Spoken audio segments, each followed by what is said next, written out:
Bismillahirrahmanirrahim. Assalamualaikum warahmatullahi wabarakatuh.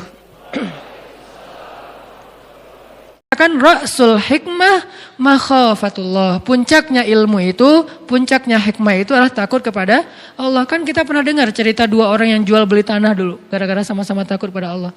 Yang satu jual tanah, yang satu beli. Udah selesai jual beli tanah, transaksi udah beres. Yang beli tanah itu, tanah kebun gitu, nyangkul-nyangkul. Nemu emas di dalam tanah kebun yang baru dia beli. Langsung dia cari saudaranya yang tadi jualin tanah ke dia. Bro gitu, akhi. Saya dapat emas dari kebun kamu. Oh alhamdulillah itu kalau gitu. Enggak, justru innalillah. Coba. Innalillah kenapa? Ini kan harta kamu. Jadi saya enggak mau ngambil ini. Ini saya balikin ke kamu. Enggak. Ini bukan harta saya. Kan saya udah jual tanahnya. Tapi kan kamu jual tanah bukan jual emas. Kalau jual emas saya juga enggak akan sanggup beli. Tapi kan dengan apa yang ada di dalamnya. Tapi transaksinya enggak ada kalimat itu. Enggak ada kalau ada emas nanti akan jadi hak saya. Enggak kan? Pokoknya itu udah saya jual lah hak kamu. Enggak, saya enggak berani nanti pada dituntut di akhirat. Enggak mau. Akhirnya dorong-dorongan emas. Kalau zaman kita tarik-tarikan emas, kalau dia tuh dorong-dorongan emas, ini punya kamu, enggak punya kamu. Dibilangin punya kamu, enggak. Bertengkar gara-gara enggak mau dapetin emas. Kebayang enggak tuh solehnya? Kalau sekarang bertengkar karena pengen dapetin emas. Akhirnya, terus gimana nih? Pokoknya saya enggak terima. Kenapa enggak terima? Masa emas ini milik saya? Harusnya kan milik kamu. Aneh. Ini pertengkaran paling aneh dialognya. Saya juga enggak terima. Enak aja kamu mengklaim itu milik saya, kan harusnya milik kamu. Jadi saling mengklaim dia enggak punya emas. Ini aneh banget nih. Modalnya apa? Makhafatullah, takut kepada Allah. Akhirnya datang ke hakim. Hakimnya juga bingung. Kenapa bingung? Takut kepada Allah. Karena ketika dia salah memberi keputusan, dia akan dituntut di hadapan Allah nanti. Sebetulnya gaji dia lebih kecil daripada tuntutan nanti di akhirat. Buat dia bingung. Gimana nih? Ya Allah beri saya petunjuk. Gini aja deh. Kamu punya anak? Punya. Laki perempuan, laki. Kamu punya anak, laki perempuan. Oh ya udah, kalau laki-laki nggak bisa. Laki perempuan oke ya, nikahin anak kalian, kasih emas ini sebagai mahar. Gimana bro? Ya terserah anaknya juga sih. Ya udah kita tanya ke anaknya. Pas tanya ke anaknya, ya aku sih terserah ayah. Udah beres. Akhirnya menikahlah putra dan putri dari dua orang ini yang bersengketa. Dan emas ini menjadikan modal pernikahan mereka. Masya Allah, makhafatullah. Kemana sekarang iman ini di antara kaum muslimin? Di mana nilai-nilai ini di antara kaum muslimin? Kenapa nilai ini sekarang adanya di Jepang? Kenapa nilai ini adanya di Korea? Kenapa nilai ini adanya di Eropa, di New Zealand? Kenapa bukan di Saudi Arabia, di Mesir, di Timur Tengah, di Indonesia yang negara dengan mayoritas kaum muslimin? Kemana semua teks-teks mulia yang luar biasa dalam Islam? Karena kita hanya menjadikannya wawasan, bukan iman. Ilmu tidak menjadi kebaikan kalau hanya sekedar wawasan di sini. Dia baru menjadi sesuatu ketika dia berasa di hati, lalu kita jadikan itu sebagai perilaku kita sehari-hari. Makanya teman-teman, ini baru satu ayat ya. Ayat 14, belum sempat bahas yang lain, gak apa-apa deh ya. Arti hukma wa ilma kayak gitu. Itulah gambaran tentang Musa. Jadi kebayang sekarang gimana solehnya Musa, gimana taatnya Musa, karena Allah sendiri mengatakan dia dapat hikmah. Itu gambaran hikmah. Dalam sisi moral, dalam sisi spiritual, itu hikmah artinya. Sehingga ketika kita tahu arti hikmah, sekarang kita kebayang gimana solehnya Musa. Kalau kita anggap hikmah itu sekedar wawasan, kita gak kebayang solehnya Musa itu kayak gimana. Soleh banget, hal yang paling detail aja soleh.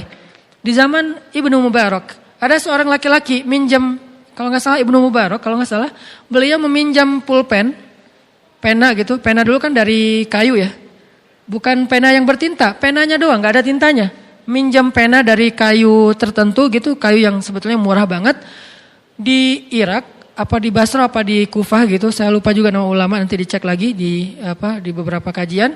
Nah, beliau minjam, terus karena kayak terburu-buru gitu, kebawa penanya. Kebawa sampai ke Hijaz. Hijaz itu di daerah Arab Saudi. Baru pas buka-buka bagasinya, buka-buka tasnya, ini kan pena yang saya pinjam beberapa hari yang lalu. Akhirnya dia balik lagi ke Irak hanya demi mengantarkan pena itu.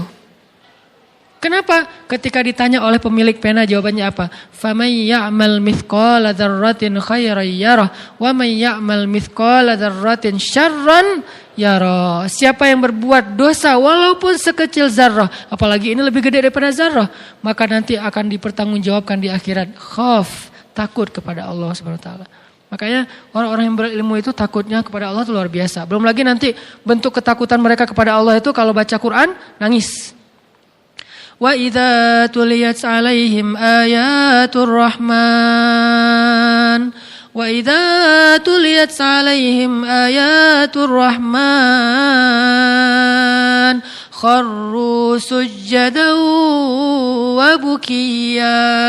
Mereka tersungkur, mereka bersujud, mereka menangis ketika dibacakan ayat Allah.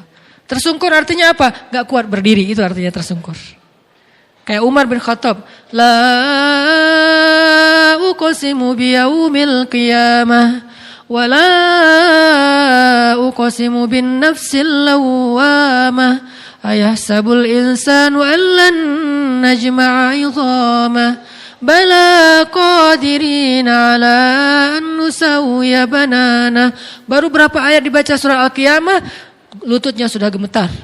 Udah gak kuat menopang lagi tubuhnya sehingga tersungkur jatuh. Umar jatuh bukan karena kekuatan musuh, tapi jatuh karena kekuatan iman.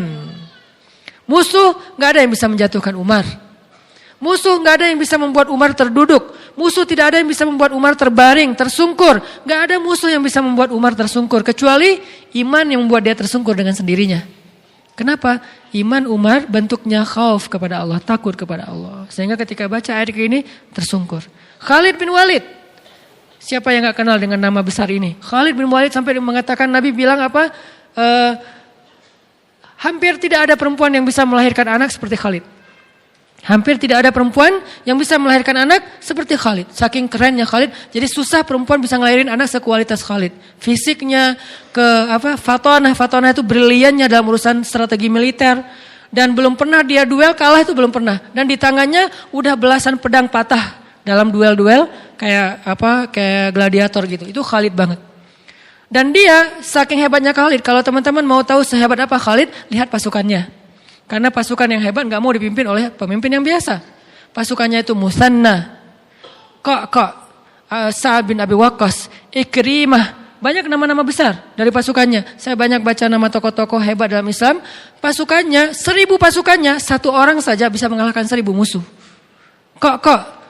Satu laki-laki yang sebanding dengan 1000 musuh. Musanna tidak akan kalah satu pasukan yang di dalamnya ada Musanna. Ini adalah prajuritnya Khalid. Kebayang gak gimana panglimanya? Prajuritnya aja kayak gini. Nah Khalid yang luar biasa dahsyatnya ketika baca surat Al-Muddathir sampai tentang ayat bapaknya yaitu Walid Al-Mughirah. Bapaknya kan gak masuk Islam dan meninggal dalam keadaan kufur. Dan sampai Allah menyebutkan neraka untuk Walid di dalam Al-Quran surah Al-Muddathir, neraka Sakar gitu. Khalid ketika membaca neraka Sakar yang disebutkan untuk ayahnya menangis 3 hari 3 malam. Kenapa dia menangiskan ayahnya yang masuk neraka? Saking takutnya dia, ya Allah, kalau saya nggak dapat hidayah, hampir saya mengikuti ayah saya. Seandainya saya keras kepala mau mengikuti semua nasihat dari ayah saya, bagaimana seandainya ayat ini menyebutkan tentang saya, ya Allah. Saking takut dan bahagianya campur aduk, dia menangis 3 hari 3 malam. Karena dia kebayang, dia hampir seperti ayahnya. Karena di antara anak-anaknya Walid, Khalid itu kesayangan ayahnya. Sebagaimana Umar kesayangan juga ayahnya. Ini tokoh-tokoh yang kesayangan ayah mereka masing-masing nih. Karena kesayangan ayahnya, dia apet banget sama ayahnya. Kemana ayahnya pergi, dia pergi. Apa yang ayahnya bicarakan, dia bicarakan. Apa yang ayahnya anggap benar, dia anggap benar. Gak pernah berselisih dengan ayahnya kecuali tentang Islam. Gak pernah berselisih dengan ayahnya kecuali tentang Islam. Itu juga setelah ayahnya meninggal baru dia berselisih. Kebayang kalau ayahnya masih hidup, kemudian mereka meninggalnya bareng, ayahnya dengan Khalid dalam keadaan kufur. Itulah yang membuat Khalid campur aduk antara bahagia dengan takut dengan kalimat Sakar tadi itu. 3 hari menangis. Nangis 3 hari, gak ada hari tanpa menangis. Kenapa gak diterusin urusan nangisnya? Karena setelah 3 hari dia dikasih tugas militer. Udah gak sempat mikirin nangis, sekarang mikirin ekspansi dakwah. Artinya Khalid ini orang-orang yang takut kepada Allah. Belum lagi nanti nama-nama yang lain. Ketika mereka membaca ayat, membaca hadis atau apa. Jangankan mereka, malaikat aja. Jibril menangis di depan Nabi. Ketemu Nabi matanya bengkak. Ketemu Nabi matanya merah. Nabi nanya, "Mabik ya Jibril?" "Malham." Jibril, kenapa kamu? Ada masalah apa? Kenapa kamu sedih wahai Jibril? Apa kata Jibril? Ya Rasulullah, setiap kali saya mengingat penciptaan neraka, saya nggak bisa berhenti menangis. Ini namanya hikmah. Kebayang nggak Musanya gimana? Kalau Allah mengatakan Musa itu sudah dapat hikmah, berarti seperti itulah gambaran kesolehan Musa di usia masih 20-an tahun. Jadi teman-teman, saya sangat yakin sebagian besar nabi, bisa dibilang 95% lebih dari para nabi itu, semuanya anak muda. Semuanya cerita anak muda, bukan cerita orang tua. Kita mungkin lebih kenal dengan cerita Nabi Ibrahim ketika udah dewasa. Tapi kita tahukah Nabi Ibrahim ketika dimasukkan ke dalam api itu anak muda? Ketika beliau menghancurkan berhala itu anak muda? Ketika kemudian beliau hijrah dari Irak ke Palestina itu anak muda? Belum lagi kisah nanti nabi-nabi yang lain termasuk Ayub alaihissalam juga anak muda. Mereka semua adalah nabi-nabi muda. Sehingga ketika kita bicara tentang iman, kita bicara tentang hamasah, semangat, kita bicara tentang ketaatan, itu bukan bicara tentang orang tua sebetulnya, bicara tentang anak muda. Karena semua itu adanya pada anak muda. Maka kalau kita cinta kepada Musa, kalau kita ngefans sama Musa, belajarlah dari Musa di ayat 14, usia 20 udah punya hikmah, dan salah satu di antara hikmah takut kepada Allah Subhanahu wa taala. Justru di usia itu kalau kita nggak takut kepada Allah, potensi kita berbuat dosa lebih besar daripada orang tua.